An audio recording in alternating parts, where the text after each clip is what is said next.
Morning news కి స్వాగతం. నేను మీ నాతరే రంజిత్. ఇవాళ ప్రధాన పత్రికలో వచ్చిన వార్తలపై విశ్లేషణ చేసే ప్రయత్నం చేద్దాం. దానికన్నా ముందు గిరిజనుల బిడ్డల బతుకులపై ప్రభుత్వ నిర్లక్ష్యం ఏ విధంగా ఉందనడానికి కారణమే నిన్న బూర్గంపాడు మండలంలో వలస గిరిజన ఆదివాసీ బిడ్డల యొక్క దీన స్థితి. అర్ధరాత్రి కూడా వారు వైద్యం కోసం రావాలనంటే డోలీలే గతి అయిన పరిస్థితి. అనేక మార్లు వైద్యం అందక గర్భిణీ స్త్రీలు చనిపోతున్నప్పుడు కూడా ప్రభుత్వం నిర్లక్ష్యం వివరించడంపై అక్షిత మీడియా తీవ్రంగా దాన్ని ఖండిస్తుంది.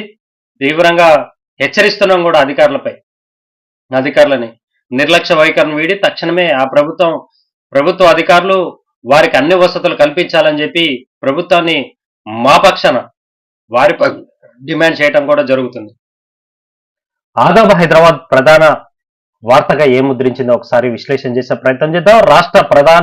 రాష్ట్రపతి ప్రధానులతో భేటీ అయిన శుక్ల గవర్నర్ గా నియమించినందుకు కృతజ్ఞతలు తెలిపి ఢిల్లీలో గవర్నర్ పర్యటన అనే ప్రధాన అంశం. రాజ్యసభ సభ్యుడిగా నితీష్ కుమార్ ప్రమాణ స్వీకారం. బీహార్ లో ఇతనంటే అక్కడ రాజకీయ సంక్షేమం తీసుకొచ్చి ఏ పార్టీలో ఎప్పుడు ఉంటాడో తెలియదు, ఏ పార్టీకి మద్దతు ఇస్తాడో తెలియదు. కాబట్టి ఈయన రాజ్యసభ పంపించి ఒక పక్కన కూర్చోబెట్టాలని బీజేపీ తీర్మానంలో భాగంగా ఇవాళ బలిపశు అయినట్టు కూడా మనకు ప్రధాన వార్త కనిపిస్తుంది. ప్రత్యేక సమావేశాలకు కాంగ్రెస్ వ్యూహం. ఢిల్లీలో మల్లికార్జున ఖర్గే అధ్యక్షతన సిడబ్ల్యూసి సమావేశం, కీలక సమావేశం. ఏదైతే ప్రత్యేక సమావేశాలు నిర్వహించబోతున్నారో దాంట్లో మహిళా రిజర్వేషన్ బిల్లు కానీ, డీలిమిటేషన్ కానీ, మిగతా తదితర అంశాలపై ఈ సమావేశంలో కాంగ్రెస్ పార్టీ ఏ విధంగా వ్యూహరచన చేయాలన్న దానిపై ఇవాళ సిడబ్ల్యూసి సమావేశం నిర్వహించారు. ఆయుధాలతో 42 మంది మావోయిస్టులు లొంగిబాటు. ఇక మావోయిస్టులు మొత్తం లేరు, వాళ్ళని మొత్తం ఏరివేయటం జరుగుతుంది. ఎవరో అరకొరగా ఉన్నా కానీ వాళ్ళు కూడా తక్షణమే లొంగిపోవాలన్న వాదన కూడా. దేవుడే నీ దగ్గరకు పంపాడు, మీతో కలిసి పనిచేయమని చెప్పాడు. భాగోద్వేగానికి గురైన జీవన్ రెడ్డి. ఎర్రవెల్లి ఫామ్ హౌస్ లో అపూర్వ సన్నివేశం. కేసీఆర్ తో భేటీ అయిన జీవన్ రెడ్డి ఆప్యాయంగా ఆలింగన చేసుకుని ఆహ్వానించిన కేసీఆర్ అనే వార్త కూడా. జిహెచ్ఎంసీలో అవినీతి పాపం రేవంత్ రెడ్డిదే. ఇక జిహెచ్ఎంసీ మొత్తం అవినీతి కుప్పలు మునిగిపోయింది. తన అనుచరులకి నామినేషన్ పద్ధతిలో టెండర్లు ఇస్తారు, మొత్తం ఏడకాడికి దోషులు ఉంటారు. కాబట్టి రేవంత్ రెడ్డిపై పోరాటం చేయడానికి జాగృతి ఎప్పుడు సిద్ధంగా ఉంటుందనే మరొక కథనం కూడా ప్రధానంగా ఒక భూమిని 2 సార్ల రక్షణ. హైడ్రా వైఖరిపై అనేక సందేహాలు. విరుద్ధంగా ప్రకటనలలో వెలువడించిన విమర్శలు. రక్షణ అంటే ప్రచారానికి ప్రాధాన్యత ఇస్తున్న హైడ్రా అనే మరో వార్త కూడా కనిపిస్తుంది. అదే కాకుండా ప్రభుత్వ ఆదాయాన్ని గండి కొడుతున్న నారాయణ. మాదాపూర్ అయ్యప్ప సొసైటీలో నారాయణ అకాడమీస్ దందా. సుమారు 3,000 మంది విద్యార్థులు ఒకే కాలేజీకి చెందినవారు. ఏ కాలేజీకి చెందినవారు వారందరూ హాజరు. పరీక్ష ఫీజులు ఎక్కడ జరుగుతున్నాయి? ఇంత జరుగుతున్న అధికారుల మౌనం దేనికి సంకేతం? ఇప్పటికైనా ప్రభుత్వం స్పందించకపోతే ఉద్యమం తప్పదు అనే విద్యార్థి సంఘాలు హెచ్చరించిన ప్రధాన వార్త కూడా ముద్రించడం జరిగింది. ఇక వెలుగు పత్రికల్లో ప్రధాన వార్తగా ఆర్టీసీ ఉద్యోగులకు డిఏ 2.1% పెంపు. జనవరి 2026 నుంచి అమలుకు ప్రకటించిన రవాణా శాఖ మంత్రి పొన్నం ప్రభాకర్. ఏదైతే ఈ పెంపుతో 50.7% నుంచి 52.8% డిఏ పెరిగింది. సంస్థ ప్రతి ఏటా 2.82 కోట్ల అదనపు భారం మోయాల్సిన పరిస్థితి వస్తుందన్న మరొక వార్త. మహిళా రిజర్వేషన్ బిల్లులో ఓబీసీల కోటా ఉండాలి. మహిళా రిజర్వేషన్లను Congress party brain child CM Revanth Reddy. ఈ బిల్లు మేము ఏనాడు వ్యతిరేకం కాదు, ఈ బిల్లుకు వ్యతిరేకం కాదు, మేము దానికి సిద్ధంగా ఉన్నామనే మరొక వార్త కూడా. రాజకీయం లబ్ధి కోసమే పార్లమెంట్ ప్రత్యేక సెషన్. కేంద్రం తెచ్చే డీలిమిటేషన్ సవరణతో తీవ్ర పరిణామాలు. సిడబ్ల్యూసి సమావేశంలో మల్లికార్జున ఖర్గే అధ్యక్షతన జరిగిన సమావేశంలో కాంగ్రెస్ పార్టీ మాటలు. కేసీఆర్ ను కలిసిన జీవన్ రెడ్డి. ఎర్రబెల్లి ఫామ్ హౌస్ లో భేటీ. అన్నా మీతోని కలిసి పనిచేయమని నన్ను దేవుడే పంపాడు అని హాట్ కామెంట్ చేసిన జీవన్ రెడ్డి అనే వార్త కూడా ప్రధానంగా ముద్రించడం జరిగింది. మినరల్ వాటర్ దందా జోరు. బోరు నీళ్లను ప్యూరిఫై చేసి మినరల్ వాటర్ గా అమ్ముతున్న వాటర్ ప్లాంట్ నిర్వాహకులు వీరిపై చర్యలు తీసుకోవాలని డిమాండ్ చేస్తున్న బాధితులు ఎవరైతే మినరల్ వాటర్ తీసుకుంటారో వాళ్ళు. 16న పార్లమెంట్ లో మహిళా రిజర్వేషన్ బిల్లు పార్టీ శ్రేణులకు వెల్లడించిన బీజేపీ అధిష్టానం. పార్లమెంట్ లో మహిళా రిజర్వేషన్ బిల్లును 16వ తారీఖు తీసుకురాబోతున్నాం కాబట్టి దానికి పార్టీ శ్రేణులు మొత్తం ఉత్సవాలు జరపాలి, దానికి అన్ని విధాలుగా సిద్ధంగా ఉండాలని చెప్పి ఢిల్లీ నుంచి సంకేతాలు వచ్చినట్టు మరొక కథనం కూడా వినిపిస్తుంది. డ్రంక్ అండ్ డ్రైవ్ కేసులో వెహికల్ సీజ్ చేయొద్దు, పోలీసులకు హైకోర్టు గైడ్ లైన్స్. మద్యం మత్తులో ఉన్న వ్యక్తిని వెంట తాగి ఉన్న వ్యక్తి ఉంటే వెహికల్ అప్పగించాలి, తాగని వ్యక్తి ఉంటే వెహికల్ అప్పగించాలి, లేదంటే వాహనాన్ని స్వాధీనం చేసుకుని తర్వాత డాక్యుమెంట్ చెక్ చేసి విడిచిపెట్టాలి. డ్రంక్ అండ్ డ్రైవ్ కేసులో ఎట్టి పరిస్థితుల్లో మీరు వాహనాన్ని సీజ్ చేయడం అనేది లేదు. సీజ్ చేస్తే మాత్రం కోర్టు దీన్ని తీవ్రంగా యాక్షన్ తీసుకోవాల్సిన పరిస్థితి వస్తుంది. కాబట్టి మీరు ఒకవేళ తాగి ఎవరైనా డ్రంక్ అండ్ డ్రైవ్ లో దొరికితే పక్కన ఎవరైనా ఉంటే వాళ్ళకి వెహికల్ హ్యాండ్ ఓవర్ చేయండి, లేదంటే తర్వాత వాళ్ళు పేపర్లు తీసుకొస్తే ఆ పేపర్లు చూసి పంపించాలి తప్ప మీరు సీజ్ చేయడానికి లేదని కోర్టు మొట్టకాలేసిన వార్త కూడా ప్రధాన వార్తగా ముద్రించడం జరిగింది. దిశ పత్రికలో ఏ వార్తగా ముద్రించారో ఒకసారి చూసే ప్రయత్నం చేద్దాం. సీజ్ ఫైర్ కొనసాగిన నేడు ఇస్లామాబాద్ లో అమెరికా ఇరాన్ మధ్య చర్చలు, బయలుదేరిన వాన్స్ ట్రైన్ బృందం రాకపై అనుమానాలు అనే మరో వార్త. లెబనాన్ పై ఇజ్రాయెల్ కాల్పుల విరమణ అనే వార్త కూడా క్వశ్చన్ మార్క్ ఐటమ్ గా పెట్టారు. రేపే ఇంటర్మీడియట్ ఫలితాలు, ఏర్పాటు చేసిన ఇంటర్మీడియట్ బోర్డు వచ్చే నెల 10th రిజల్ట్ మొదటి వారంలో ప్రకటించేందుకు సన్నాహాలు. ఈ నెల 16తో ముగియనున్న వార్షిక పరీక్షలు అనే మరొక కథనం కూడా ముద్రించడం జరిగింది. 16లో కల్లా వార్షిక పరీక్షలు పూర్తి చేస్తామని. నక్సల్స్ రహిత తెలంగాణ, 5గురు మినహా మిగతా వారంతా సరెండర్, పార్టీపై నిషేధం ఎత్తివేయాలంటాం సరైనది కాదు డీజీపీ అనే వార్త కూడా ప్రధాన వార్తగా ముద్రించడం జరిగింది. ఇక నక్సలైట్లందరూ లొంగిపోతారు, ఇక తెలంగాణలో అంటే ఒక 5-6 మిగిలారు తప్ప ఎవరు లేరు, దాని గురించి పట్టించుకోవాల్సిన అవసరం కూడా లేదు అనే మరో వార్త కూడా కనిపిస్తుంది. ఇక ప్రధాన వార్త దిశలో ఇయ్యాల చచ్చిపోయిన వారికి కూడా పింఛన్లు అనే వార్త కూడా. చనిపోయిన వారికి పింఛన్లు, ఆసరాలో భారీ అక్రమాలు, లబ్ధిదారులో కాంట్రాక్ట్ అవుట్సోర్సింగ్, ప్రభుత్వ ఉద్యోగులు సైతం ఫోరెన్సిక్ ఆడిట్ కు సిద్ధమైన సర్కార్. ఇక ఏవే కాంట్రాక్టు, ఆసరా, అవుట్సోర్సింగ్ ఉద్యోగులు, ప్రభుత్వ ఉద్యోగులు సైతం పింఛన్ తీసుకున్న వాళ్ళు సైతం ఆసరా పింఛన్ తీసుకుంటారు. అదే కాకుండా గమనార్హం ఏంటంటే చచ్చిపోయిన వాళ్ళ పేరు మీద కూడా పింఛన్లు దొబ్బుతారు. కొంతమంది స్వలాభం కోసం చనిపోయిన వారి అకౌంట్లకి సంబంధించిన ఏవైతే ఫోన్ నెంబర్ల లింక్ ఉందో ఆ లింకు మార్చి వీరికి నెంబర్లు పెట్టుకొని అవి వచ్చిన డబ్బులు మొత్తం నొక్కేస్తారు అనే దానిపై సోషల్ ఆడిట్ జరగాల. ఆడిట్ జరిగిన దానికి సిద్ధంగా ఉన్నాం. ఆడిట్ చేసినప్పుడు ఎవరైతే ఈ విధమైన అక్రమాలకు పాల్పడరో వారిపైన చర్యలు తీసుకోవడానికి కూడా ప్రభుత్వం సిద్ధంగా ఉంది అనే మరో వార్త. వసికందుని విక్రయం, ₹1,00,000 అమ్ముకుంటున్న తల్లిదండ్రులు, 5గురుపై కేసు నమోదు. ఇది వాళ్ళకి మరి వాళ్ళు ఎలాంటి మనుషులు, వాళ్ళ పరిస్థితి ఏందో వాళ్ళని విమర్శించడం తప్పు. వాళ్ళ ఆర్థిక స్థితిగతులలో పసికందుని పెంచే పరిస్థితి లేక అమ్ముకుంటారా, లేకపోతే ఏ విధమైన విధానాలతో అమ్ముకుంటారో చూడాల్సిన అవసరం. భర్త నల్లగా ఉన్నాడని ప్రియుడితో కలిసి దారుణంగా హత్య చేసిన భార్య అట. అమ్మ, ఈ తల్లికి దండం పెట్టాలి. మరి ఆ తల్లి మరి చేసుకునేటప్పుడు కళ్ళెడిపోయినాయో మరి ఏ ఫోబియాలో ఉందో, మరి ఆ భర్తనే చంపిందంటే మరి ఆ భార్య చాలా ఉత్తమరాలని కూడా మనం భావించవచ్చు. మోనాలిసా భర్తపై ఫోక్స్ కేసు, ఎస్సీ అట్రాసిటీ కేసు సహితం నమోదు చేసిన మధ్యప్రదేశ్. మరి మోనాలిసా ఏదైతే కుంభమేళలో హాట్ టాపిక్ గా నిలిచినటువంటి మోనాలిసా ఒక పూసలు అమ్ముకునే అమ్మాయి, ఆమెను ట్రోల్ అయిన పరిస్థితి కూడా మనం చూసాం. కానీ తర్వాత క్రమంలో మోనాలిసా సినిమాలకు వస్తుంది, అది నటిస్తుంది, ఇది నటిస్తుంది, మంచి మంచి టాప్ హీరోయిన్ అవుతుంది, అది ఇది అనుకుంటే తీరా కాస్త ఒక వ్యక్తిని లవ్ చేసి పెళ్లి చేసుకుంటానని టిస్టిన్ కనిపించింది. తీరా చూస్తే ఆ అమ్మాయి భర్తపై ఫోక్సో కేసు నమోదు చేశాను. అంటే మైనర్ బాలికలపై ఏమైనా అత్యాచారాలు కానీ ఈ విధంగా చేసినప్పుడు ఫోక్సో చట్టాలు.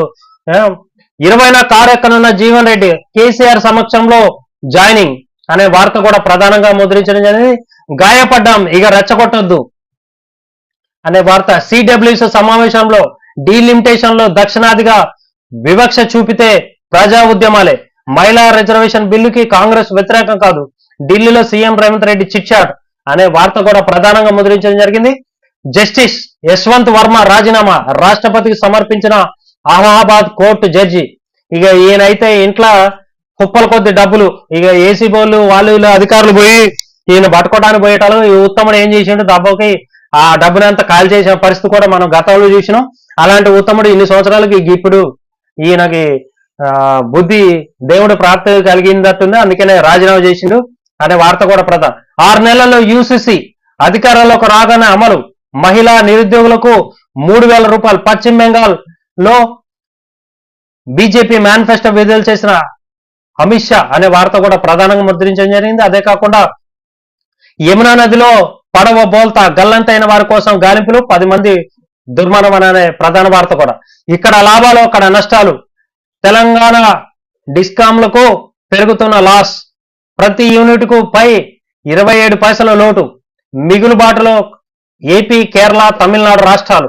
అక్కడనేమో వాళ్ళకి లాభాలు వస్తున్నాయట, ఇక్కడ నష్టాలు వస్తున్నాయట. మరి ఏడెందుకు వస్తున్నాయో ఈ ప్రభుత్వాలు ఏం చేస్తున్నాయి? ఆర్టీసీ ఉద్యోగులకు 2.1 డిఏ పెంపు ప్రకటించిన పొన్నం ప్రభాకర్. సంస్థపై నెలకు 2.82 కోట్ల రూపాయల అదనపు భారం పడే పరిస్థితుంది. అయినప్పటికీ కూడా మేము ఉద్యోగుల సంక్షేమం కోసం మా ప్రభుత్వం కాబట్టి మేము ఆ భారాన్ని భరిస్తాం, డిఏ ఇచ్చి తీస్తామని ఇచ్చిన పరిస్థితి కూడా కనిపిస్తుందనే వార్త కూడా ప్రధానంగా ముద్రించింది. సాక్షి పత్రికలో ప్రధాన వార్త ఏ విధంగా ఉందో ఒకసారి శాంతి చర్చలపై ప్రతిష్టంభన, 2 వర్గాలుగా విడిపోతున్న ఇరాన్ ప్రభుత్వ ప్రతినిధులు. నేడు ఇస్లామాబాద్ చర్చలకు వెళ్లాల్సిందేనంటున్న ఒక వర్గం, లెబనాన్ పై దాడులు ఆపితేనే చర్చల్లో అంటున్న మరొక వర్గం. పాకిస్తాన్ బయలుదేరిన అమెరికా ఉపాధ్యక్షుడు జేడి వాన్సన్ అనే వార్త కూడా ప్రధానంగా ముద్రించింది. శరవేగపు దారి, హై స్పీడ్ రైల్ హబ్ క్యాడరాలను ముందడుగు. ఇక జెట్ స్పీడ్ లో నడిచే రైల్ని తీసుకురావడం కోసం ప్రభుత్వం సిద్ధంగా ఉంది, దానికోసం ఏర్పాట్లు చేస్తుందన్న మరొక వార్త కూడా. ఇక 1,856 కోట్ల రూపాయల నిఘా డ్రోన్ కనిపించట్లేదు. హార్మోజాన్ పై సీక్రెట్ ఆపరేషన్ సందర్భంగా అదృశ్యం, అమెరికాకు మరొక ఎదురు దెబ్బ. ఇక కోట్ల రూపాయలు ఖర్చు చేసి తయారు చేసిన డ్రోన్ ఆట కనిపించకపోయిందట. మరి దాన్ని దొంగలెత్తపోయారో లేకపోతే ఇరాన్ బేల్ చేసిందో తెలవాల్సిన అవసరం ఉంది. మోడీ పొలిటికల్ గేమ్, ఎన్నికల్లో లబ్ధి కోసమే పార్లమెంట్ ప్రత్యేక సమావేశాలు భేటీ. సిడబ్ల్యూసి సమావేశంలో మల్లికార్జున ఖర్గే, రాహుల్ గాంధీ ఏది ఈ వాళ్ళ రాజకీయ లబ్ధి కోసమే ఈ ప్రత్యేక సమావేశాలు ఏర్పాటు చేసి దక్షిణాది రాష్ట్రాలని విచ్ఛిన్నం చేయాలా, దక్షిణాది రాష్ట్రాలలో కూడా మిగతా ప్రాంతీయ పార్టీలు కానీ కాంగ్రెస్ పార్టీ ఏ ఇతర పార్టీలు లేకుండా చేయడం కోసం ఈ విధమైన విధానాలు పాల్పడుతున్నారు. దీనివల్ల కొంత ఇబ్బందికరమైన పరిస్థితి ఉంటే రోడ్డు ఎక్కడానికి కూడా ఇతర పార్టీలను కలుపుకొని మేము పోరాటం చేయడానికి కూడా సిద్ధంగా ఉన్నామనే మరో వార్త కూడా ప్రధానంగా కనిపిస్తుంది. పునర్విభజనతో ప్రజాస్వామ్య ఉద్యమం, లోక్సభ సీట్ల పెంపుతో రాష్ట్రాల మధ్య వివక్ష, అంతరాయం పెరుగుతాయి. ఈ బిల్లును అడ్డుకోవాల్సి వస్తే నేను కాదు ప్రజలే తిరగబడతారు. ఢిల్లీ మీడియా చిట్ చాట్ లో సీఎం రేవంత్ రెడ్డి. పునర్విభజన పేరుతో దక్షిణాది రాష్ట్రాల్లో తీవ్ర ద్రోహం, రైతుల చట్టాలను లాగేలా ఈ నిర్ణయం వెనక్కు తీసుకోక తప్పదన్న ముఖ్యమంత్రి రేవంత్ రెడ్డి అనే వార్త కూడా ప్రధానంగా ముద్రించడం జరిగింది. ఇవన్నీ అయ్యే కాకుండా ఇవాళ ప్రధానంగా మనం మాట్లాడుకోవాలనంటే వలస గిరిజన ఆదివాసుల పరిస్థితులు. ఇవాళ ఒక పక్క నక్సల్స్ ఏరువేత కార్యక్రమంలో భాగంగా ఇవాళ వలస గ్రామాలు ఏవైతే ఉన్నాయో ఛత్తీస్గఢ్, ఒరిస్సా రాష్ట్రాల నుంచి తెలంగాణ, ఆంధ్రప్రదేశ్ రాష్ట్రంలో వచ్చి కొన్ని వేల కుటుంబాలు ఈ ప్రాంతంలో స్థిర నివాసం ఏర్పాటు చేసుకుని వాళ్ళు బ్రతుకు జీవనం అన్నమూరు రామచంద్ర అనే పరిస్థితిలో వాళ్ళ జీవనం సాగిస్తున్న తరుణంలో వారిని పట్టించుకునే నాదుడే లేడు. పైకి తిరిగి వాళ్ళు ఉండే ప్రాంతంలో 170 పరిధిలో కానీ లేదనంటే రిజర్వ్డ్ ఫారెస్ట్ చట్టాలు అమల్లో ఉన్నాయి కాబట్టి అక్కడ మేము రోడ్లు వేయడానికి ఫారెస్ట్ అధికారులు మాకు సహకరించట్లేదు, అందుకనే మేము రోడ్లు వేయట్లేదని వాళ్ళు చెప్తా ఉంటారు. కానీ నిజంగా ఒక గర్భిణీ స్త్రీ, గిరిజన గర్భిణీ స్త్రీ తాను వైద్యం కోసం హాస్పిటల్కి చేరి బతికి బట్టబట్టే పరిస్థితి లేకుండా పోయింది. ఇప్పటి వరకు మనం అనేక మంది చనిపోతున్న పరిస్థితులు కూడా చూసాం. అనేక మార్లు మన పత్రిక అక్షిత మీడియా ద్వారా కూడా, మన మీడియా ద్వారా కానీ ప్రజలకి, అధికారులకి, వైద్య శాఖ అధికారులు మీరు లక్షల రూపాయలు జీతాలు తీసుకోవడానికి ఉన్న సోయి వరుస గిరిజన ఆదివాసుల పక్షాన ఎందుకు లేదని మేము తీవ్రంగా విమర్శిస్తాను. ఎందుకంటే వారు జీవనం పరిస్థితులను చూస్తే ఎంత దుర్బలం. మొన్న రాత్రి ఏదైతే ఒక గర్భిణీ స్త్రీకి ప్రసవ సమయంలో వేదన అనుభవిస్తున్న తరుణంలో వారున్న ప్రదేశానికి అంబులెన్స్ రాకపోవడంతోనే 2 కిలోమీటర్ల పరిధిలో నైట్ అర్ధరాత్రి 1-2 సమయంలో డోలీ కట్టుకొని వాళ్ళు అంబులెన్స్ వారికి తీసుకొస్తున్న పరిస్థితులలో ఆ మహిళకి ఏమైనా జరిగితే దానికి బాధ్యులు ఎవరు? ఓట్ల కోసమే వాళ్ళు కావాలా? సీట్ల కోసమే మీరు, మీ సీట్ల కోసం ఉన్న అతి ఉత్సాహం, అమాయక గిరిజనుల యొక్క ఓట్ల కోసం ఉన్న అతి ఉత్సాహం, వారి యొక్క సంక్షేమ పథకాలు అందించడంలో మీకు ఎందుకు లేదని అక్షిత మీడియా తీవ్ర స్థాయిలో విమర్శిస్తుంది. ఇకనైనా వైద్యాధికారులారా తక్షణమే వలసన గిరిజన ఆదివాసుల ఎవరైతే గూడాలు ఏర్పాటు చేసుకుంటారో ఆ ప్రాంతంలో మెడికల్ క్యాంపులు నెలలో 4-5 సార్లు ఏర్పాటు చేయాల్సిన అవసరం లేదు. ఐటీడీ పీఓ కార్యాలయాన్ని కూతబెట్టు దూరంలో ఉన్న ప్రాంతంలో ఈ పరిస్థితులు ఉంటే సుదీర్ఘ ప్రాంతాలు, దూర ప్రాంతాల్లో ఉన్న వాళ్ళ పరిస్థితులు ఏమండి? అదే కాకుండా కనీసం రోడ్డు వసతి ఉండదు, కరెంటు వసతి ఉండదు, వాళ్ళ యొక్క తాగటానికి నీళ్లు కూడా లేని పరిస్థితి. సెలవులలోనో కుంటలలోనో కలుషిత నీళ్లు తాగి అనారోగ్య పాలవుతున్న పరిస్థితులు, పిల్లలకి ఎవరు కూడా పౌష్టికాహారం లోపాలు ఉండటం అనేక మనం చూస్తూనే ఉన్నాం. గతంలో అనేకల గురించి మనం అధికారుల దృష్టి తీసుకెళ్తున్నా వాళ్ళు ఈ మాత్రం పట్టించుకోకపోవటం వెనక రాజకీయ స్వలాభం, ఓట్ల రాజకీయం తప్ప ఏం లేదన్న వాదన కూడా ప్రధానంగా వినిపిస్తుంది. దీనిపై అధికారులు తక్షణమే స్పందించాలా. ఏదైతే ఉమ్మడి ఖమ్మం జిల్లా కాకుండా ఆదిలాబాద్, వరంగల్, నిజామాబాద్ ఏవైతే ఆంధ్ర ప్రాంతంలో ఉన్న అనేక గ్రామాలు వలస గిరిజన ఆదివాసులు ఎవరైతే ఉన్నారో వారి హక్కులకి కాలరాసే విధంగా ప్రభుత్వ విధానాలు ఉన్నాయి కాబట్టి తక్షణమే వీటిపై పునరాలోచించాల్సిన అవసరం కూడా ఉందని అక్షిత మీడియా యాజమాన్యం తరఫున డిమాండ్ చేస్తున్నాం. అధికారులను కూడా హెచ్చరిస్తున్నాం. వారికి గతంలో జరిగిన విధంగా కాకుండా ఇప్పుడు కనుక వాళ్ళకి తగిన న్యాయం జరగకపోతే వారి పక్షాన నిలబడి పోరాటాలు చేయడానికి కూడా మేము అన్ని విధాలుగా సిద్ధంగా ఉన్నామని తెలియజేస్తూ, అదే కాకుండా ఫీజుల భారం ఎలా ప్రైవేటు, కార్పొరేట్ విద్యా సంస్థలలో చదువుతున్న విద్యార్థులకు ఫీజుల కోసం అనేక మందిని ఇబ్బందులకు గురి చేస్తున్న పరిస్థితి. ఈ ఎస్సీ ఎస్టీలకి 25% రిజర్వేషన్ కేంద్రం అమల్లో ఉన్నప్పుడు మీ కార్పొరేట్ విద్యా సంస్థలో ఎంతమంది ఎస్సీ ఎస్టీ పిల్లలకి, బీసీ మైనార్టీల పిల్లలకి 25% రిజర్వేషన్ కల్పిస్తున్నారు? దాని ద్వారా ఎంతమంది నిరుద్యోగ పిల్లలు మీ కార్పొరేట్ స్కూళ్లలో చదువుతున్నారు? ఇలా లక్షల రూపాయల ఫీజులు వసూలు చేస్తే మీరు, కార్పొరేట్ విద్యా సంస్థలలో కార్పొరేట్ ఫీజులు వసూలు చేస్తున్న మీరు ప్రభుత్వ నిబంధనలు ఎందుకు పాటించట్లేదు? మీ వసతులతో కూడిన విధానాలు మీ విద్యా సంస్థలలో ఉన్నాయా? వాటిపై అధికారులు పరిశీలన చేయకపోవటం వెనక ఆంతర్యాలు ఏంటిది? అంటే వారి యొక్క స్వార్థపూరితం, వారి యొక్క ధనార్జన మెయిన్ ప్రధాన కారణంగా కూడా కనిపిస్తున్న పరిస్థితులు ఉన్నాయి. అనేక మంది మీడియా పరంగా మాలాంటి ప్రతినిధులుగా మేము మా గొంతు వినిపిస్తున్నప్పుడు కూడా అధికారులలో చలనం రాకపోవడం కారణం అధికారుల నిర్లక్ష్యం. ఇకనైనా ప్రభుత్వం వచ్చే విద్యా సంస్థల అకాడమిక్ ఏరియా కానుంచి ప్రతి కార్పొరేట్ విద్యా సంస్థలు ఏవైతే ఉన్నాయో అది చిన్న, మధ్య తరగత లేకపోతే పెద్ద స్థాయి పక్క పెడితే 25%తో కూడిన ఎస్సీ ఎస్టీల పిల్లలకి ఉచిత విద్య అందించాలి. అదే కాకుండా కార్పొరేట్ విద్యా సంస్థలలో ఎస్సీ ఎస్టీ బీసీ మైనార్టీ పిల్లలకి 25% రిజర్వేషన్ కల్పించాలా. ఫీజుల వ్యత్యాసం కూడా ఉండాల్సిన అవసరం ఉందని డిమాండ్ చేస్తూ, దీనిపై ఎవరైతే మా లెక్క ప్రజా గొంతుకోగా నిలబడ్డ వారందరినీ కలుపుకొని పోరాటం చేయడానికి కూడా అక్షిత మీడియా యాజమాన్యం సిద్ధంగా ఉందని మరొకమారు తెలియజేస్తూ, ప్రజలు ఐటీడీ పీఓ కానీ కలెక్టర్ కానీ వలస ఆదివాసుల పక్షాన మరొకసారి పునరాలోచించి వారి యొక్క సంక్షేమం కోసం పాటుపడాలని విజ్ఞప్తి చేస్తూ, మాకు ఈ అవకాశం ఇచ్చిన మీ అందరికీ మరొకసారి ధన్యవాదాలు తెలుస్తూ, మా వీడియోని లైక్ చేయండి, షేర్ చేయండి, సబ్స్క్రైబ్ చేయండి, 10 మందికి చేరవేయండి. దాని ద్వారా ప్రజా సమస్యలు వెలికి తీయడానికి అనునిత్యం సిద్ధంగా ఉంటామని మరొక మారు తెలియజేస్తూ, మీరు ఆర్థికంగా కానీ మానసికంగా కానీ మాకు కొంత తోడ్పాటు అందించినట్లయితే మాకు కొంత వెసులుబాటు ఉండే పరిస్థితి ఉంటుంది. కాబట్టి మా యొక్క అవసరాలను కూడా మీరు దృష్టిలో ఉంచుకొని మాకు అన్ని విధాలుగా సహాయ సహకారాలు అందించాలని మరొక విజ్ఞప్తి చేస్తూ, మాకు మీ అవకాశం ఇచ్చిన మీ అందరికీ ధన్యవాదాలు తెలియజేస్తూ, మీ నాతరి Ranjith, Akshita media editor and CEO, sign out.